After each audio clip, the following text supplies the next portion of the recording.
Here's a question you've probably never thought about. If a cat and a dog weigh exactly the same, which one is easier to pick up and carry around?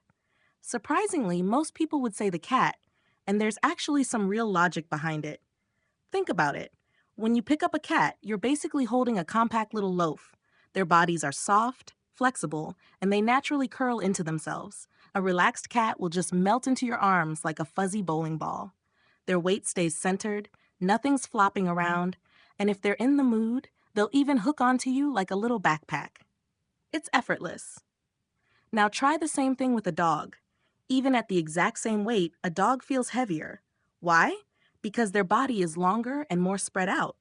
You're not holding a ball, you're holding a wiggly plank. Their head wants to poke out and look around. Their legs are pushing in 4 different directions. And because most of their weight sits up front in the chest, you constantly feel like they're sliding out of your grip. Of course, there's a catch. A dog will usually cooperate. They might squirm, but they're not going to suddenly turn into a furry blender. A cat that doesn't want to be held? That's a different story. You're now wrestling a small, angry octopus covered in tiny knives. So the verdict? Same weight, different experience. Cats are more compact and easier to carry if they allow it. Dogs take more effort, but at least they won't draw blood. But here's the good news. If your dog turns into a stiff wooden plank every time you pick them up, there are some tricks to fix that. These are techniques professional dog trainers actually use, and they work like magic. First, don't just grab your dog out of nowhere. Give them a little warning. Gently stroke their chest and shoulders, press lightly on their sides, and wait until you see their tail relax and their shoulders drop. Think of it as a "hey, I'm about to pick you up" signal. It makes a huge difference. Now, once you've got them in your arms, here's the key. Give them something to rest on. The biggest reason dogs go stiff is because their legs are dangling and their brain is screaming, "I'm falling." So use one arm to support their butt and lower belly. Let them feel like there's solid ground under them. Your other arm goes around their chest so they can lean against you. The moment they feel that support, they start to melt. Here's something most people don't realize. Dogs can read your body language. If you're tense, they're tense. So when you hold them, drop your own shoulders, slow down your breathing, and let your posture soften a little.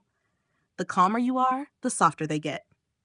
And if you want instant results, there are 2 magic spots on most dogs. One is right in the center of their chest on the breastbone. Rub small circles there and watch their whole body relax.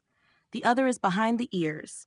Use your fingertips to massage slowly, and they'll practically dissolve in your arms. These spots work like little reset buttons. Now, if your dog is new to being held, don't go for a long cuddle session right away. Start with just a few seconds, then put them down. Do this a few times, and they'll start to realize that being off the ground isn't so scary after all. And here's the most important part. Make it worth their while. Every time you put them down, give them a little treat, some praise, or a nice head scratch. You want them to think, "Oh, being carried means good things happen," instead of "being carried means floating in the void and panicking." Stick with this, and over time, you'll notice real changes. Your dog will stop bracing like a statue. Their legs will relax. They'll actually curve into your body instead of pushing away. Some dogs even start nuzzling their head into your chest. That's how you turn a stiff, awkward log of a dog into a soft, cuddly bundle that actually enjoys being held. Which one do you find easier to carry? And if you've tried any of these tricks, let me know in the comments. I'd love to hear if they worked for you.